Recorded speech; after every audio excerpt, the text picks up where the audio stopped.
Olá, eu sou Eduardo Guimarães e este é o Blog da Cidadania.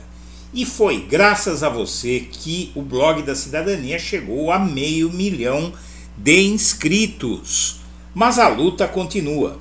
Vamos levar a tantos quantos possamos os fatos como eles são e a verdade como ela é.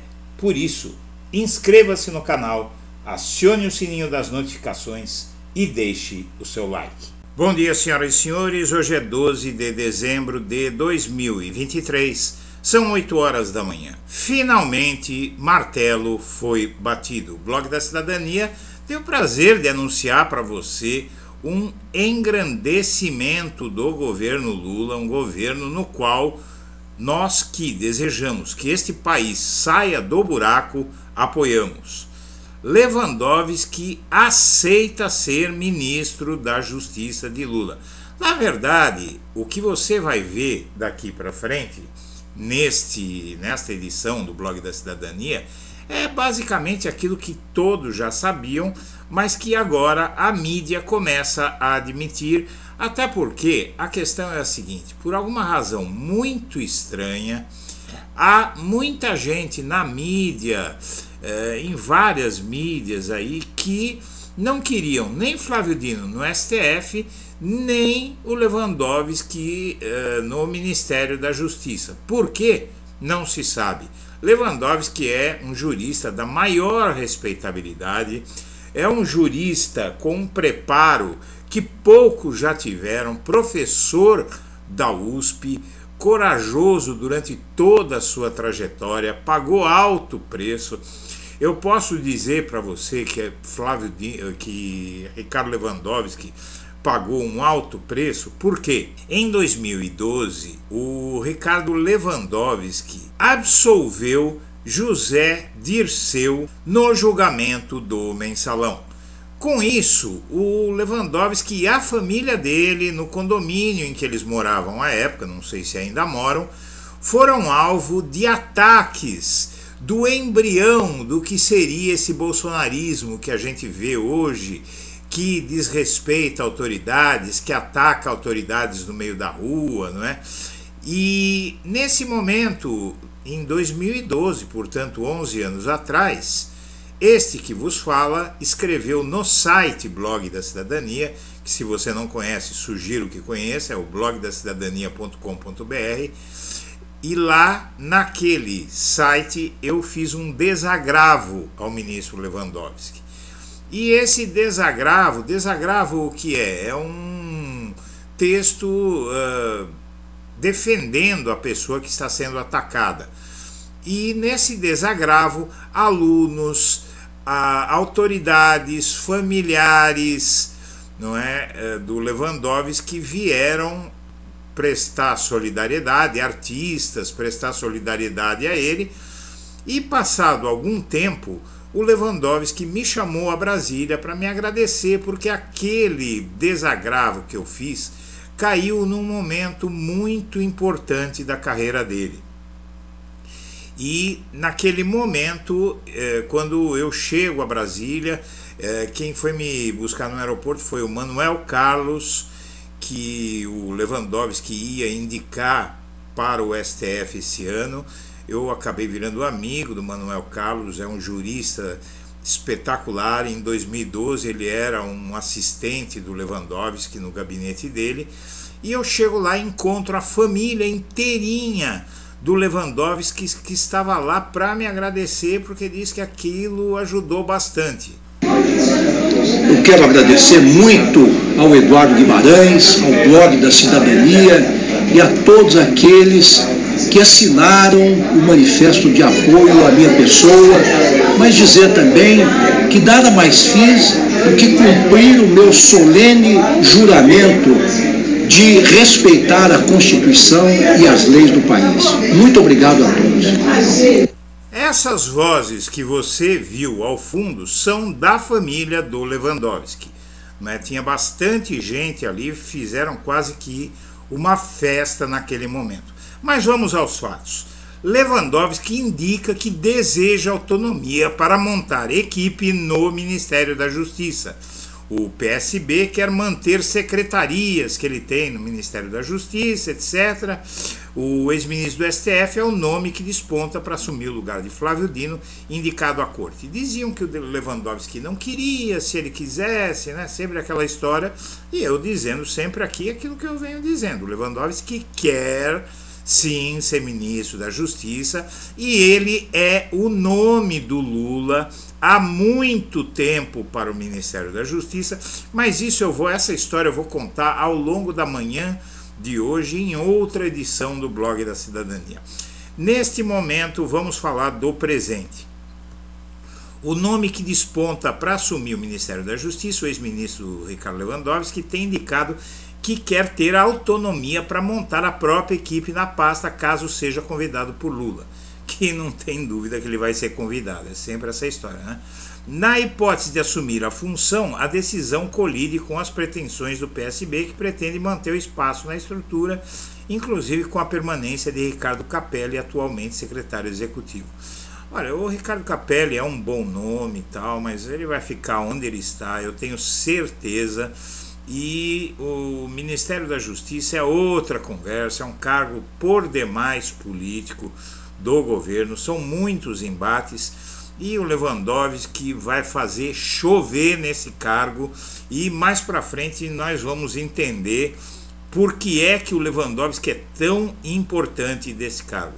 O PT já vem atuando para que a Capelli não fique com nenhum espaço no Ministério da Justiça. O PT também está disputando o ministério, isso é verdade.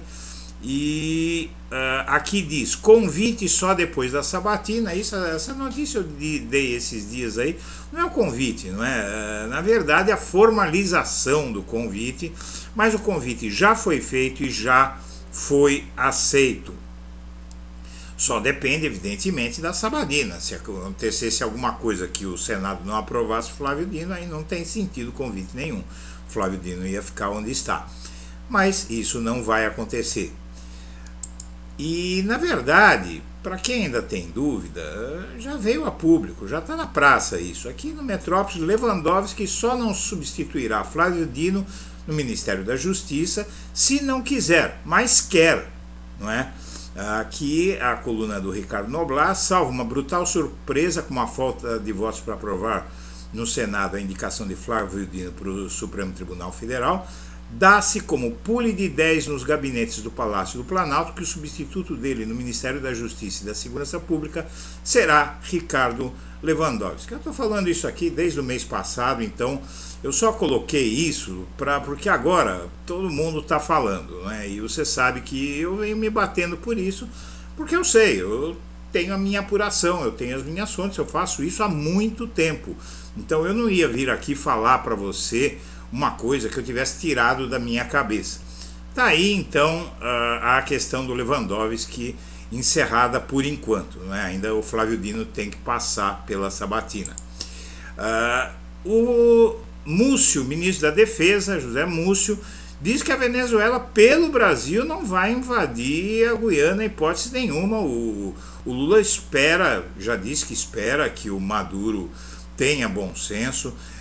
É lógico que ele está num processo eleitoral, tal, mas eu acho que usar esse caso aí na campanha eleitoral não condiz com aquilo que se espera do herdeiro do grande Hugo Chávez Frías, que foi uma figura histórica que a história ainda vai fazer justiça, ainda vai reverenciar de forma adequada, não é? Hugo Chávez foi um herói, na minha visão, não é? O herói do Caracaço, para quem não sabe.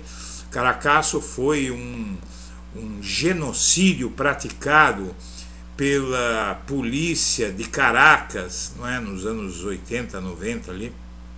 Não lembro se foi no final dos anos 80 ou se foi no começo dos anos 90, mas houve um genocídio da polícia, teve um aumento em passagens de ônibus, a população se revoltou, a polícia saiu matando todo mundo e o Chávez comandou um batalhão do exército para defender a população e foi preso por isso e depois virou presidente da República. Então eu acho que não é aceitável, não é, que o Maduro mancha sim a história do Hugo Chávez. Bom, Lula quer encontrar Marta ainda em dezembro para negociar a volta ao PT e vice de Boulos. Tem muita gente que ficou chateado com a Marta, eu mesmo fiquei. Agora, como estratégia política, para eleger o Boulos em São Paulo, porque a gente sabe que o PT o ano que vem vai ter algumas dificuldades na eleição municipal, sempre teve, depois de tudo que aconteceu com a polarização, vai ter. Então a aposta em São Paulo é muito grande. E a Marta em São Paulo é muito forte. A Marta pode até não ter votos para ganhar uma eleição em São Paulo, mas o governo dela deixou marcas. A gente não pode negar que ela fez um governo incrível em São Paulo. Foi o governo dos céus, foi um governo que na periferia a Marta é muito aprovada aqui em São Paulo, muito aprovada. Então ela tem força. Se ela virar vice de Boulos, já era. Mas eu ainda vou falar sobre a Prefeitura de São Paulo, que vai ser uma eleição muito importante para o Brasil no ano que vem. Vetos de Lula ao marco temporal vão ser derrubados pelo Congresso e aí não tem novidade nenhuma.